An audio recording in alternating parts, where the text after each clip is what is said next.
जब सारा संघ चिंतन मंथन कर लेता है, एक बार उपाध्याय प्रवर को बहुत ही ज़्यादा विनम्रता के साथ निवेदन कर रही हैं, हम पूरे संघ के साथ आपके साथ में खड़े हैं। हम आपको पूरा का पूरा सहयोग करने के लिए भी तैयार हैं, पर आप अपने आप को एक बार और अवश्य ही गहराई के साथ में देखना प्रारंभ कर दें, क्योंकि जो आप ये निर्णय कर रहे हो यह 1-2 दिन का नहीं है, ये पूरे जीवन भर का निर्णय है। इसलिए बहुत ही ज़्यादा गहराई के साथ सोचने की ज़रूरत है। जब पूरा संघ इस तरह से निवेदन करना प्रस्तुत करना प्रारंभ कर देते हैं, तब उपाध्याय प्रवर और ज़्यादा अपने आप को गहराई के साथ निरीक्षण करना प्रारंभ कर देते हैं। 3.5 करोड़ रुवाणियों के अंदर एक भी रुवाणी के अंदर प्रकंपन पैदा होता हुआ नजर नहीं आता है। सारी की सारी रुवाणियाँ हैं वो अपने आप ही यौवन अवस्था में आकर खड़ी होनी प्रारंभ हो जाती है, जो उनको जागृति का नया संदेश प्रदान करने वाली बन जाती है। 3.5 करोड़ शरीर की रुवाणियों का जब सहयोग मिलना प्रारंभ हो जाता है, तब उपाध्याय प्रवर का मनोबल है वह और ज़्यादा मजबूत बनना प्रारंभ हो जाता है। उन्होंने बहुत ही विनम्रता के साथ आग्रह करना प्रारंभ किया, हे मुनि सोमचंद्र, आप तो चंद्रमा की तरह सबको शीतलता प्रदान करने वाले व्यक्तित्व के रूप में इस जैन संघ के गण गगनांगन के अंदर आप प्रकट हुए हैं।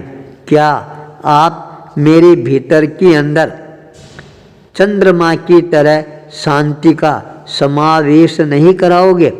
मेरे को यह दृढ़ विश्वास है आप मेरी इन शीतल किरणों के द्वारा मेरे को और ज़्यादा शांति प्रदान करवाने की अनुकंपा करवाएंगे।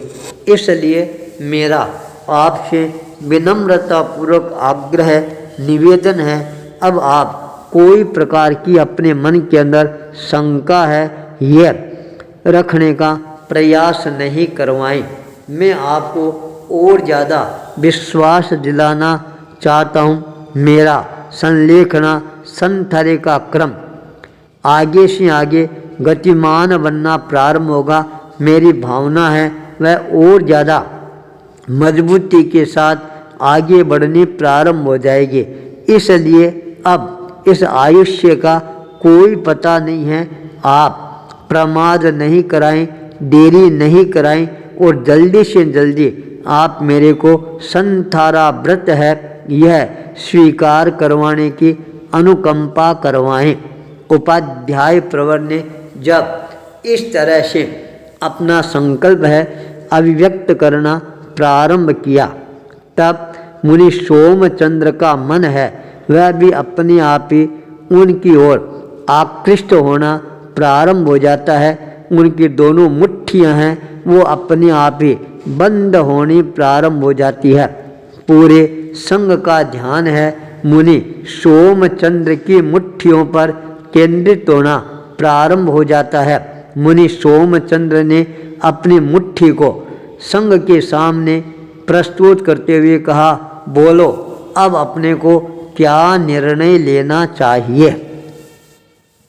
पूरा धर्म संघ है एक स्वर के अंदर निवेदन प्रस्तुत करता है, गुरुदेव जब उपाध्याय प्रवर है संथारा व्रत स्वीकार करने के लिए तैयार हैं, आप भी इनको अंतिम समय में सहयोग प्रदान करवाते हुए संथारा है स्वीकार करवाने के लिए तैयार हैं, तो पूरा धर्म संघ है वह हमेशा आपके साथ में खड़ा रहेगा। ये विश्वास हम आपको आज प्रदान करवा रहे हैं। जब पूरा धर्म संघ है एक स्वर के अंदर इस तरह से अपनी भावनाओं का उच्चारण करना प्रारंभ कर देता है, तब वहाँ का वातावरण है अपने आप ही बदला बदला महसूस होना प्रारंभ हो जाता है। अब पूरे संघ का ध्यान है उपाध्याय प्रवर और मुनि सोमचंद्र पर केंद्रित होना प्रारंभ हो जाता है। मुनि सोमचंद्र ने एक बार अपनी आंखों को बंद करके गहराई के साथ में चिंतन करना प्रारंभ किया। जब मन आश्वस्त हो जाता है, विश्वस्त हो जाता है, मुनि सोमचंद्र की आंखें खुलती है। उन आंखों से जब उपाध्याय प्रवर को निहारना प्रारंभ करते हैं, उपाध्याय प्रवर उनकी आंखों के प्रकाश को देखकर अपने आप को प्रकाशित अनुभव करना प्रारंभ कर देते हैं। बहुत ही विनम्रता के साथ अपने मस्तक को झुकाते हुए निवेदन किया, मुनि सोमचंद्र, अब आप देरी मत कराएं और मेरे को जल्दी से जल्दी संथारा व्रत है यह स्वीकार करवाने की अनुकंपा करवाएं। पूरा धर्म संघ है वह भी उनके साथ के अंदर खड़ा हो जाता है और निवेदन करता है, जब उपाध्याय प्रवर का संकल्प बल है इतना मजबूत है, फिर आपको अब देरी नहीं करनी चाहिए। मुनि सोमचंद्र ने पूरे संघ का और उपाध्याय प्रवर की भावनाओं का आदर, सम्मान और सत्कार करते हुए कहा, उपाध्याय प्रवर, जब आपका मन चट्टान की तरह मजबूत है, फिर आपको कोई भी प्रकार का भय रखने की जरूरत नहीं है। अभय के पथ पर अपने आप को गतिशील बनाना प्रारंभ कर दो।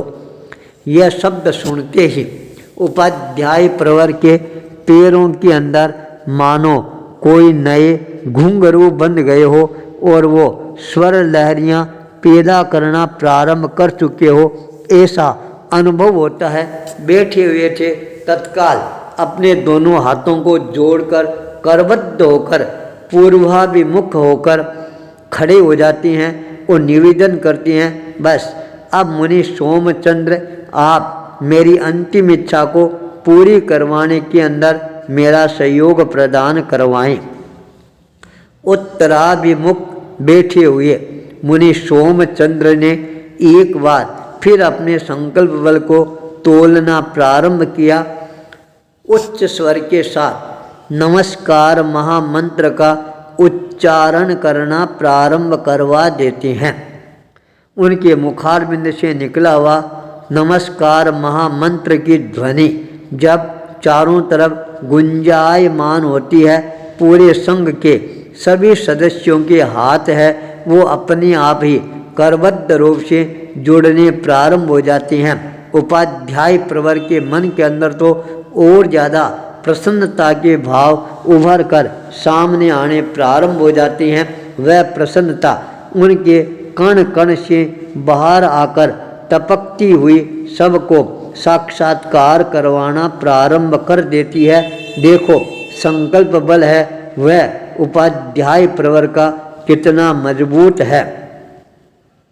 मुनि सोमचंद्र इन सारी परिस्थितियों का अनुभव करने के पश्चात अपने मनोबल को और ज़्यादा मजबूती प्रदान करते हुए उपाध्याय प्रवर को संबोधित करना प्रारंभ कर देती हैं, बस अब हम आपकी अंतिम इच्छा को पूरी करने के लिए सब तैयार हैं और आप यदि तैयार हो तो अपनी गर्दन को हिलाने की अनुकंपा करवाएं।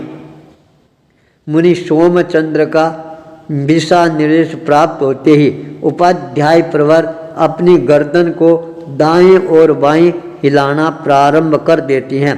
उसी समय मुनि सोमचंद्र ने उपाध्याय प्रवर को यावत जीवन के लिए भोजन और पानी, चारों आहार पानी का एक साथ के अंदर उच्च स्वर में प्रत्याख्यान करवा देते हैं। ज्यों ही त्याग है शब्द का उच्चारण होता है, पूरा मठ है वह त्याग के शब्दों से गुंजायमान होना प्रारंभ हो जाता है। चारों तरफ खुशियों की लहरें हैं अपने आप ही हिलोरे लेना प्रारंभ कर देती है। आज उपाध्याय प्रवर कपिल की अंतिम इच्छा है, वह भी मुनि सोमचंद्र के आगमन से साकार रूप ग्रहण कर चुकी है।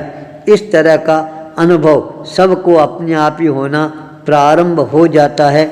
आचार्य भूपेंद्र।